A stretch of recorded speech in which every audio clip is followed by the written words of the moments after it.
See, I think people say say this to us because they assume that a two-wheeler is a two-wheeler. So if you're making a motorcycle, why not also make a scooter? It again comes from the same sales mentality of more is more. And I tell them this is like saying to Sachin Tendulkar that he should play baseball because that is about a bat and ball also. So what's the difference between baseball and cricket, you know? It doesn't work like that because when you are wanting to be a global company, I mean, look at someone like Gillette, for example, something that all of us are familiar with because it's the best that a man can get. At least at our age, it's the best that a man can get. So, I mean, what I'm trying to say is Gillette apparently today has 60% global market share in what it does. It is synonymous with that.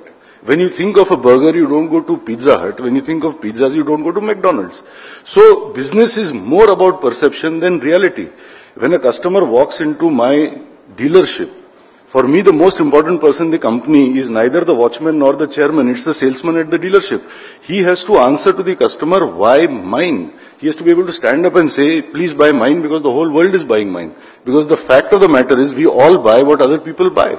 I mean, we don't have the guts to make a, and the wisdom to make such a very reasoned and wise choice. So, I am saying that in life we should climb only one mountain at a time.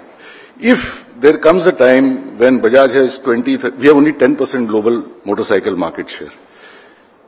Should I try to move in the motorcycle segment, which is 35 million vehicles worldwide, from 10% to 15, 20, 25, 30, where I have tailwinds, or should I try and address the scooter segment, where we are zero, and try and build it up from there and build a presence? I mean, for me, it's a no-brainer.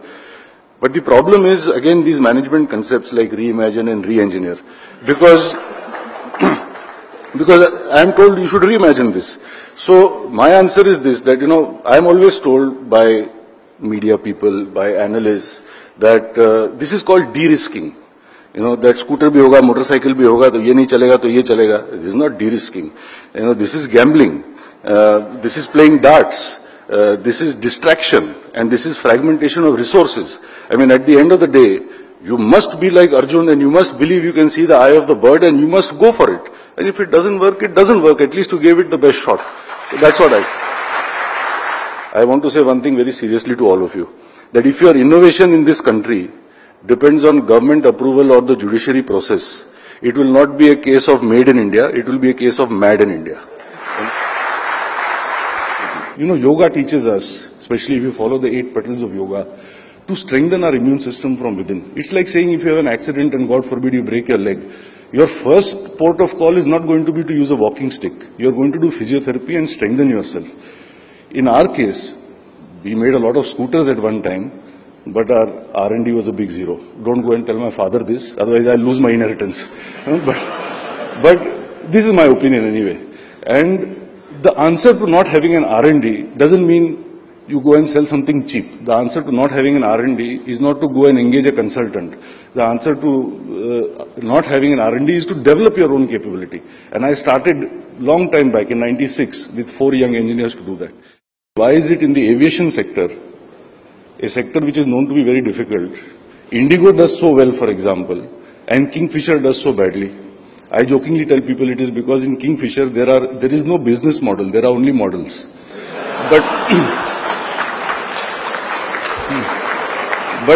But having said, the point I'm trying to make is we have to look inside before we look outside.